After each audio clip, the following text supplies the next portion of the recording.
How are you, ቴድሮስ? Yes, I'm good, Congresswoman. How are you? It's very, very great to see you here. Thank you. Thank you. Where are you? I am in Ethiopia. I'll be there soon. When I heard that you are coming, and I can't wait to have you here. Thank you. I'm not exactly sure when. The original dates were September 16th. Yeah. But we would be leaving D.C. on September 16th, but that might have to change. I might, it might be a little later, but hopefully in the month of September. Wow, we will be glad to have you. Thank you. And we're in touch with the Prime Minister's office, and he's agreed to a meeting. So hopefully, well, I mean, I won't come. If he's there, then that's great. But otherwise, I mean, that's my primary reason to go. Well, I don't have any information on that, but Are you there? I think maybe you froze. No. Please. Can you see me now?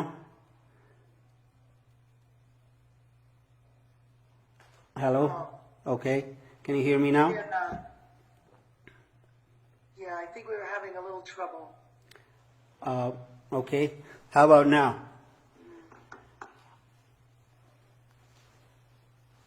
Okay, good. Okay. So I don't have any information about the Prime Minister's situation, but make sure you get in touch when you hear, and I'll make sure you have a good time regarding the entertainment part, but the discussion and everything. I'm just here as a concerned Ethiopian to share some words with you. Okay. All right. That's good. Okay. Have you ever been? What would you like to do? Would you like to start, or you want to for Babu, or what would you like? Oh, okay. Oh, good. Yes, Babu. Yes, Babu. How are you? I'm happy that y'all gonna get a chance to talk a little bit. Yeah, thank you very much. Thank you very much for making this happen, Babu. All right. And Asanto, of course. And Santo, I think I need to get a light. We're in the dark here. Yes. It doesn't look that bad. Oh yeah, that's better. Okay. Yeah. That looks good. Yeah, that looks good now. Madam Congressman, I would kindly ask you to bear with me. This is my first international meeting. So I have prepared some speech, so I would really like your attention. Okay, and let me prepare to take some notes. Okay. Okay, go ahead. Okay. I'm ready. Can you hear me now? Yes. Okay. As you may very well know, Africa is the richest in the whole wide world in its natural resources, and the poorest in this same world economically. So ironic, isn't it? The reason for this, in my view, is the fact that we have never been challenged enough as the Westerners did by Mother Nature. Whatever the reason for us not to use our own resources to our economic development to date is, it has to end now. And Africa needs to stop depending on Western aid for its prosperity. For Africa to start using its own resources towards its growth, what we need the most is visionary, knowledgeable, uncorrupt leaders who love their country more than themselves in each African state. When an African country finds that visionary and uncorrupt leader, we'll stop being called shitholes. When Africans start being led by knowledgeable, confident leaders, Westerners will stop discussing how to blow up our dams and start discussing about issues that matter the most. When the day comes for Africa to find the visionary, loving, and again uncorrupt leader that prioritizes African unity instead of ethnic division, that day Africa will begin shining with its own diamonds. That very day, Africa will wake up to use its own energy resources. That day, Africa will stop taking aid and start working with its unified citizens that can create miracles with more than 1 billion souls and minds combined towards unstoppable prosperity. Madam Congresswoman, that being said, I'd now go to the very reason for us to have this conversation today. Motherland Ethiopia. I'm sure you know that Ethiopia is a country of the oldest civilization in Africa and one of the few in the world with more than 3,000 years of history. Almost all those 3,000 years, Ethiopia was led by a government of its own with a trade route to Far East, India, the Middle East, Europe, and the other African neighbors, and the citizens of Ethiopia never had serious issues regarding tribalism. All the tribes in Ethiopia are known to have been married to each other and raised mixed tribe children. I myself am a product of the intertribal marriage with nowhere to go if Ethiopia is divided into ethnic federations. The first Ethiopian problem that presents the dangers of separatism began in the 18th century with the leadership of Ras Suhul Mikhail, who came from the very Tigray region and reigned in Gondar in the mid-18th century. Mikhail Suhul put a hold to the Solomonic dynasty, which has been governing the country for over 2 millennia, and Ethiopia was divided into a lot of different regions, and the era called Zemene Mesafint continued for almost a century. During this period, Ethiopia lost its prominence in the global map and was too weak to matter to the rest of the world. War broke between regions to control highlands and fertile lands. A lot of Ethiopians died because of this. This era is the time when Ethiopia's hope to become one of the world's biggest economy was tarnished. Madam Congresswoman, who is responsible for Ethiopia to be that weak? Ras Suhul Mikhail, who intentionally or unknowingly divided the country in two pieces. And where did this Ras come from? Tigray. After almost 90 years of darkness in Ethiopia, King ቴድሮስ II, a self-proclaimed king with no royalty background, fought with almost all the regional leaders and brought the country back together in the mid-19th century. Since 1855, Ethiopia as we know it on the world map was created and has become the only African country never to have been colonized by the Westerners, and thus become the source of pride for all the black community around the world. And again, who helped and led the British army to kill King ቴዎድሮስ? Some traitors from this same Tigray region.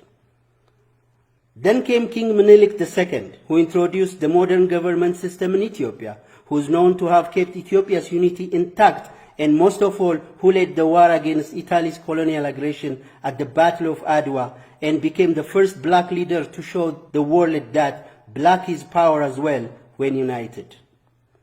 The only justifiable answer to the question, I quote, what's so special about Ethiopians other than the rest of Africa to defend themselves against European colonial aggression was our unity and perseverance. Then King Haile Selassie in 1930, who is considered the father of the African Union when it was established in Addis Ababa, who was also a founding member of the United Nations, and an African king who sent troops to Korea to help win their war. The Italians tried to conquer Ethiopia and stayed for 5 years fighting with the Ethiopian heroes. And guess who helped the Italians during the war? Again, some traitors from the Tigray region. But the Ethiopians won the war and the Italians were defeated for the second time. And again, Ethiopia's unity, regardless of their differences in tribe and religion, was our main source of strength to defeat the Italian aggression out of Ethiopia. During all this time, the whole wide world knows what the map looks like.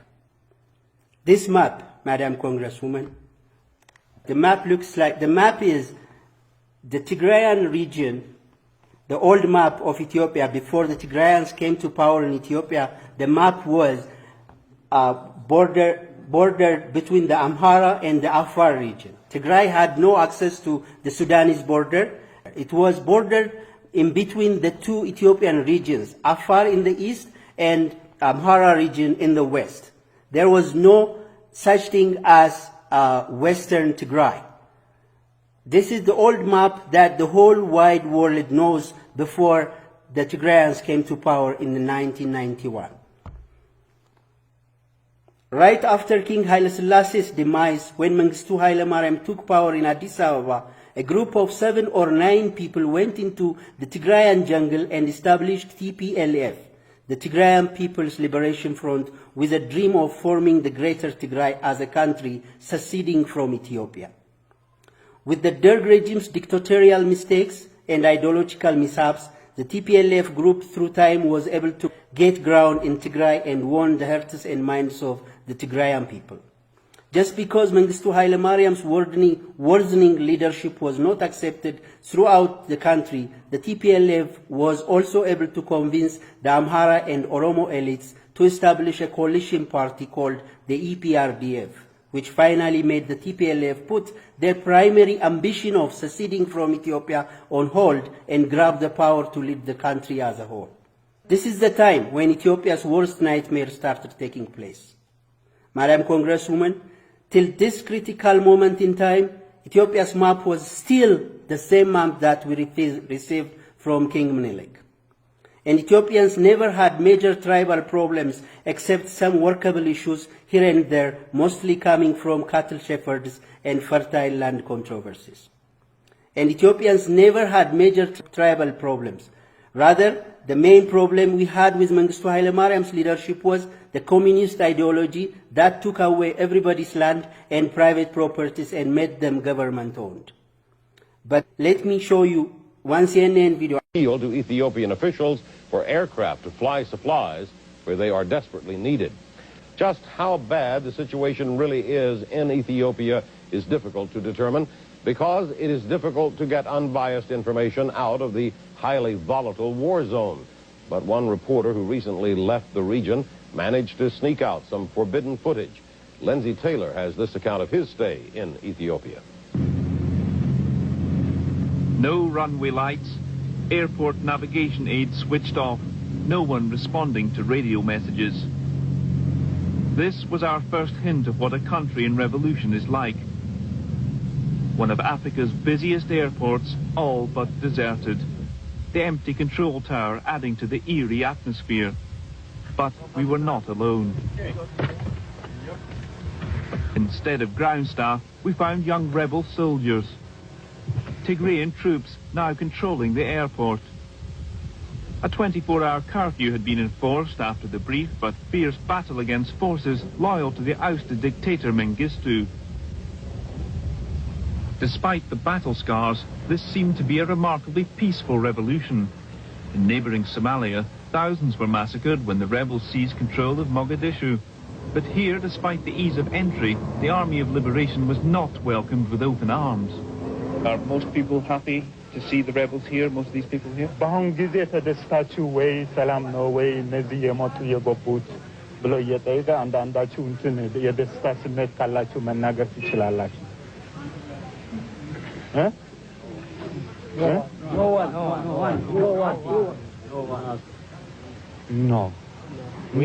absolutely no. We are in prison.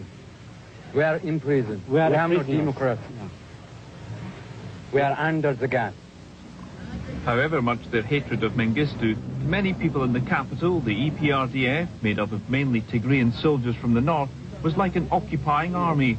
After the EPRDF, the first thing the EPRDF did as soon as they grabbed the political power was divide the country into 11 ethnic-based geographical locations and change the name of the provinces to their respective tribal names. With this newly introduced map, the TPLF took land that did not originally belong to them and which still is the source of the clash between the Amhara and the Tigray states. This is the new map. This here is Tigray. This is the Amhara region. This here is Tigray. And this is the Amhara region. And this is Djibouti. So this is the old map that we used to have before. This is Tigray. This is Wollo, the Amhara region. And this is Gondar, the Amhara region. And this is Tigray. And this is Eritrea here. So this land here belonged to the Amhara region. So as soon as they took power, I see it. as soon as they took power, so they came up with this map. You can hear me. Yes. Okay. Yeah, showing me the disputed area? Yeah, I'm trying to show you the disputed area here. This is an access to the Sudanese border. The Tigrayan region didn't have an access to the Sudanese border. This is a very fertile land which belonged to the Amhara region. But when they took power, because there was no resistance, because all the parties, everybody is poor and had no weapon, because the TPLF was the leaders of the rebel, they took, without any resistance, they took this land and had access to the Sudanese border. Now,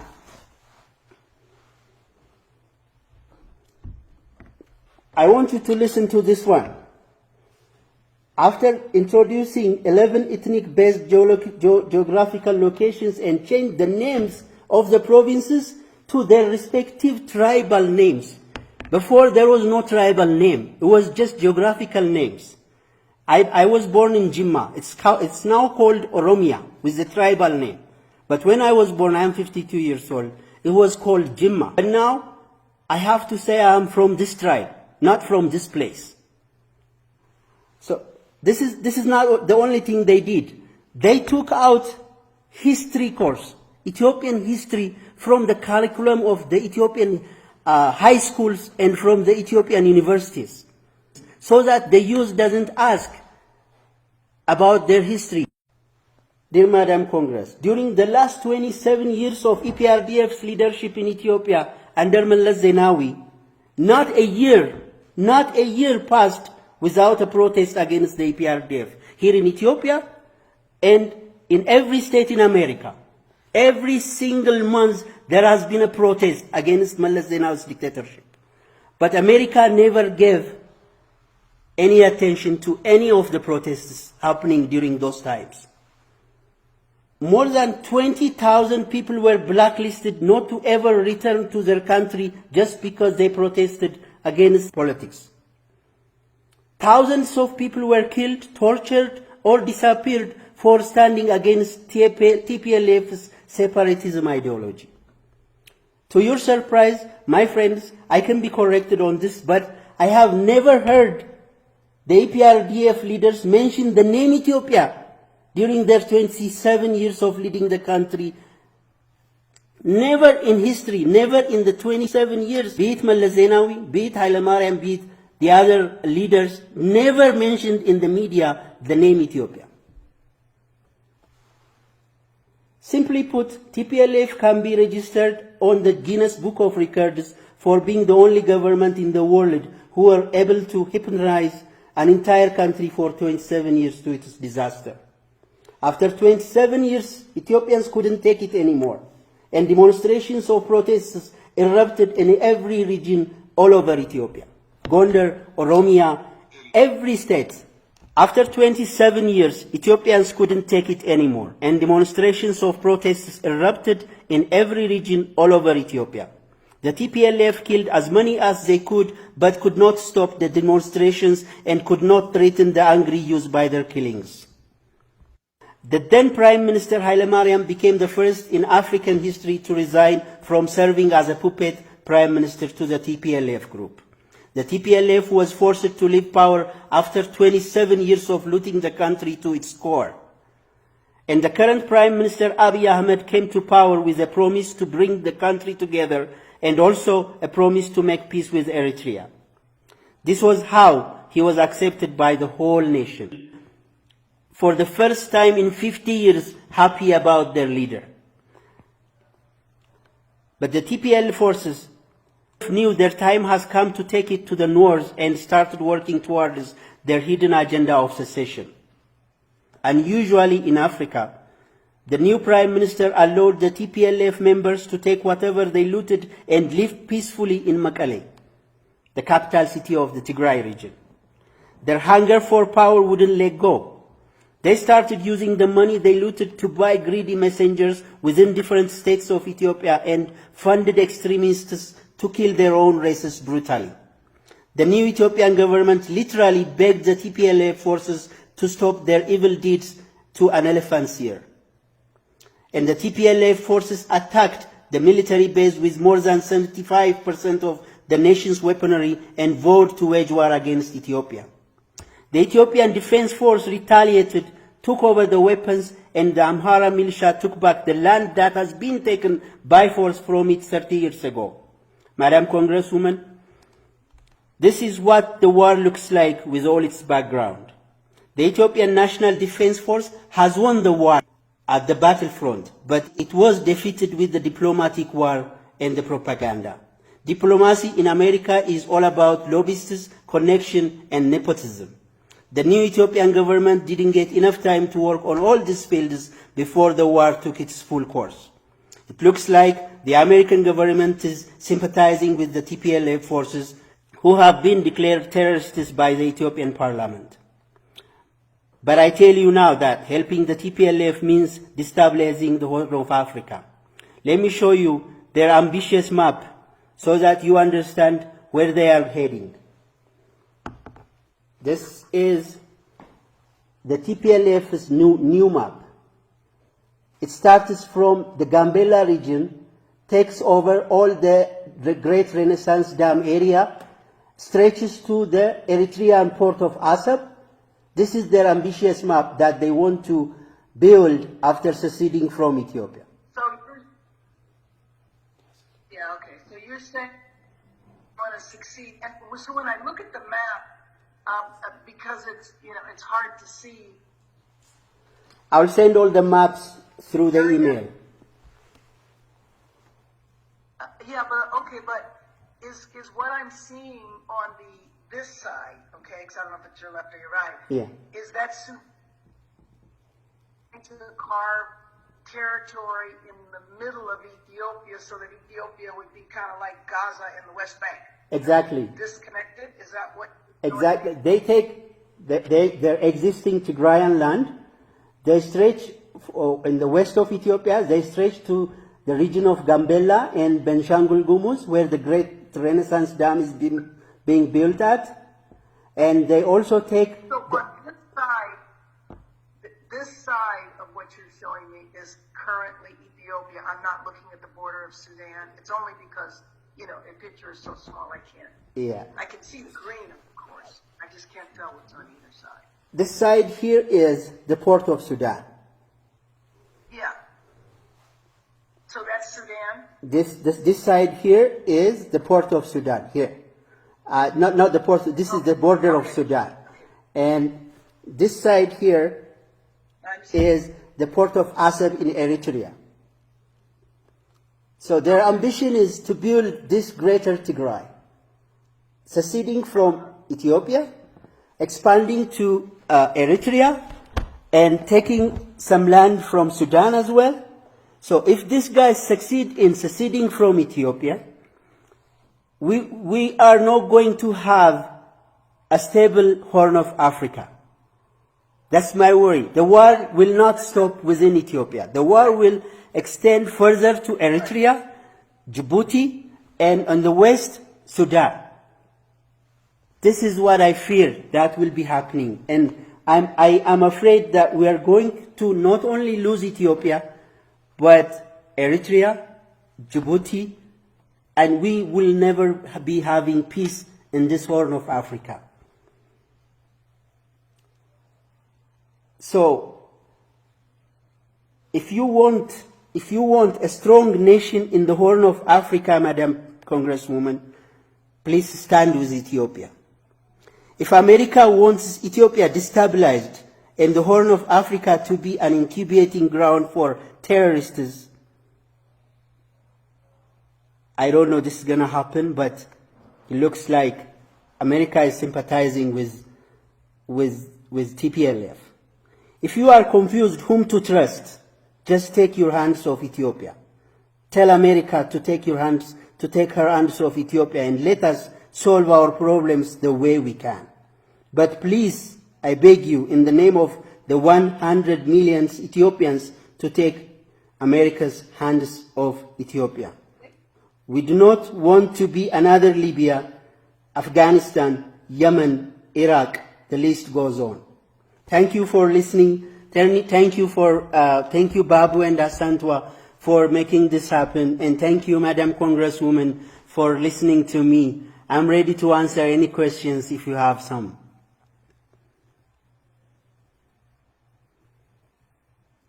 Thank you. And Jacqueline was just showing me, she got that map. It was just showing me so I could see it closer. Okay. Just put older map, older Ethiopian map. You'll get the old Ethiopian maps, and type the Greater Tigray map. You'll get it on the map, Google Maps, and type the new Ethiopian map.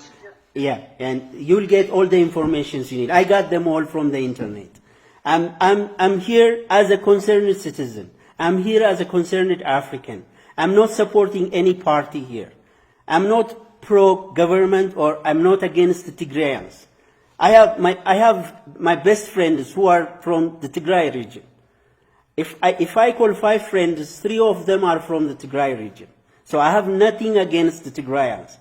But here, I'm here as a concerned Ethiopian that wants a strong nation, that wants Ethiopia to prevail, that wants Ethiopia to continue.